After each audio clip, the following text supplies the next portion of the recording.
So ayan mga ka-AC, dakta na lang yung tumulo. So nandito na siya. Ayan. Ayan mga ka-AC Natex. So crack na siya. Hinog na siya. So ito yung isa.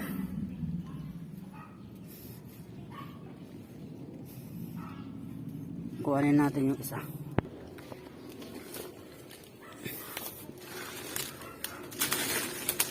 Dahan-dahan lang tayo kasi last time natusok ng paa natin dito. Grabe.